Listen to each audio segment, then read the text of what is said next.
Shahid official YouTube channel में आपका इस्तकबाल है, स्वागत है। आपने थंबनेल पर देख ही लिया होगा कि हम आज किस मुद्दे को लेकर आपके सामने आए हैं। जी हाँ, आपने सही पढ़ा है। उर्दू मीडियम के साथ दो बड़े नुकसानात, और वो क्या हैं?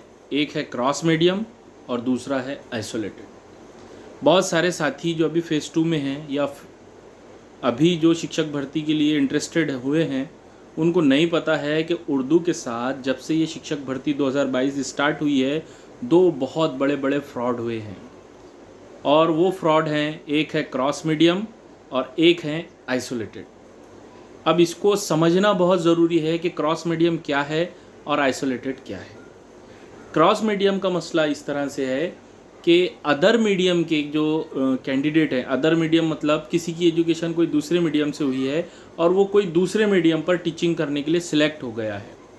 अब वो कैसे हुआ है ये एक अलग कहानी है, लेकिन आप देखिए कि बहुत सारी स्कूलों को सेमी इंग्लिश स्कूल करके पोर्टल पे अपलोड किया गया था और वहाँ पर इंग्लिश सिखाने के लिए और साइंस सिखाने के लिए किसी भी मीडियम का जो टीचर है वो आ सकता था। लेकिन मसला खड़ा हो गया है उर्दू मीडियम की जो फर्स्ट टू फिफ्थ की क्लास है। वैसे तो 6 to 8 पर भी नहीं आना चाहिए, क्योंकि ओनली वन सब्जेक्ट के लिए एक अलग मीडियम का टीचर अगर आएगा तो दूसरे मीडियम की टीचिंग वो नहीं कर पाएगा। और शिक्षण की हालत हमारे यहाँ क्या है, कितने टीचर होते हैं और एक टीचर को एक से ज़्यादा सब्जेक्ट पढ़ाना होता है। खैर, क्रॉस मीडियम अगर आपके समझ में आ गया होगा तो इन शॉर्ट समझा दूँ कि वो टीचर कैसे समझा पाएंगे। आप सोचिए, जैसे एक टीचर है, उसका सिलेक्शन आपने पिछले कुछ दिनों में बीबीसी मराठी की भी एक रिपोर्ट देखी होगी कि नो डाउट कि वो क्वालिफाइड टीचर हैं, वो सीईटी, टीईटी, टेट के ज़रिए उनका सिलेक्शन हुआ है, लेकिन उनका सिलेक्शन एक गलत जगह पर हो गया और इसमें उन टीचर्स की कोई गलती नहीं है। उन लोगों को प्रेफरेंस आए और वो लोग सिलेक्ट हो गए। लेकिन ये कहीं ना कहीं कुछ ना कुछ पॉलिसी में प्रॉब्लम है कि वो अदर आ गए। और इस तरह से आपको अगर मालूम होगा तो पोर्टल पर हमको उर्दू मीडियम की 1847 जगह शो हुई थी। जब वो जगह शो हुई थी तभी हमको ये खबर लग गई थी कि इसमें मराठी मीडियम के कैंडिडेट या अदर मीडियम के कैंडिडेट इंटर हो सकते हैं सेमी इंग्लिश के नाम पर। उस वक्त जो लोग हमको लीड कर रहे थे उन्होंने, हाँ, उनको हमने इसकी तरफ ध्यान दिलाया, लेकिन उन्होंने कहा नहीं, ऐसा तो हो ही नहीं सकता। और सही बात है, पॉसिबल भी नहीं लग रहा था कि ऐसा होगा। लेकिन फिर धीरे धीरे जब ये प्रेफरेंस लॉक हुए, सब हुए, तब हमको जाकर पता लगा कि क्रॉस मीडियम का सिलेक्शन होने वाला है। जब हमने फिर अपनी लीडिंग टीम को इसके मुतालिक कहा तो उन्होंने कहा वो तो होने ही वाला है। और इस तरह से उर्दू मीडियम की 240 सीटें, 240 सीटें अदर मीडियम को चली गई। वो कैंडिडेट सिलेक्ट हो गए। एक 5 से 8 सॉरी 6 से 8 पर तो ठीक है, लेकिन 1 से 5 पर वो उर्दू मीडियम के बच्चों को क्या पढ़ा सकते हैं, जैसा कि बीबीसी मराठी की रिपोर्ट में आपने देखा ही है। अगर उनको सिंपल सा मशरिक मगरिब शुमाल जुनूब भी पढ़ाना है तो वो कैसे पढ़ाएंगे? और पढ़ा भी देंगे अगर कहीं से यूट्यूब वगैरह से सीख कर, तो लिखाएंगे कैसा? बोर्ड पर लिखना होता है। और अदर मीडियम वालों को उर्दू की कैलीग्राफी कैसे आ सकती है?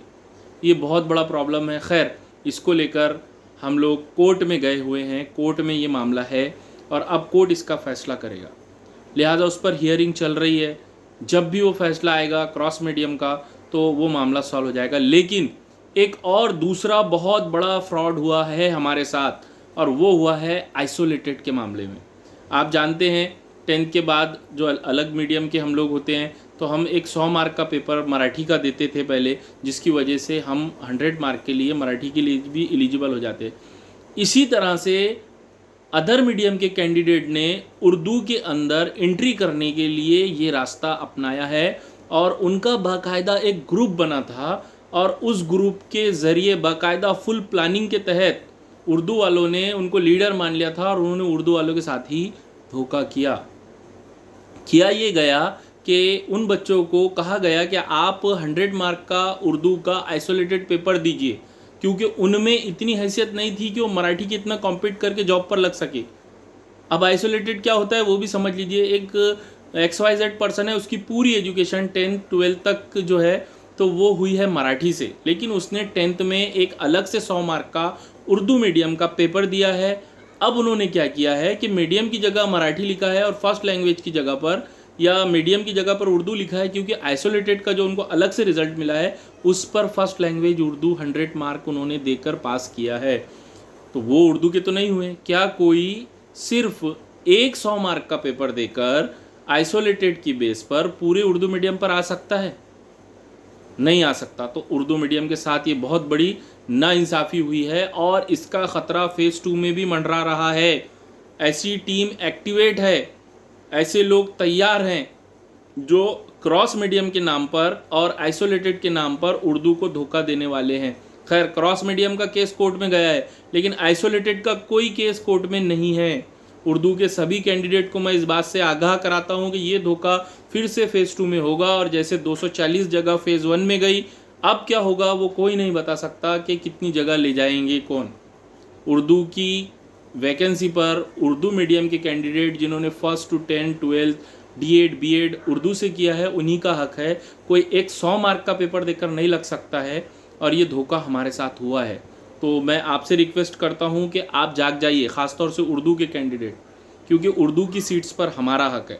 हमको किसी भी हाल में उर्दू की वो सीट, जिनका भी, देखिए इसमें जाति धर्म का कोई लेना देना नहीं है। अगर कोई स्टूडेंट है और उसकी पूरी एजुकेशन 10 तक उर्दू में हुई है तो बिल्कुल है, वो एलिजिबल है उर्दू के लिए, वो उर्दू पढ़ा सकता है, he is able to teach Urdu mediums candidate. But अगर वो सिर्फ एक 100 मार्क का पेपर देकर आ रहा है, और वो कोई भी हो, तो वो तो उर्दू वालों के साथ नाइंसाफ़ी है, धोखा है।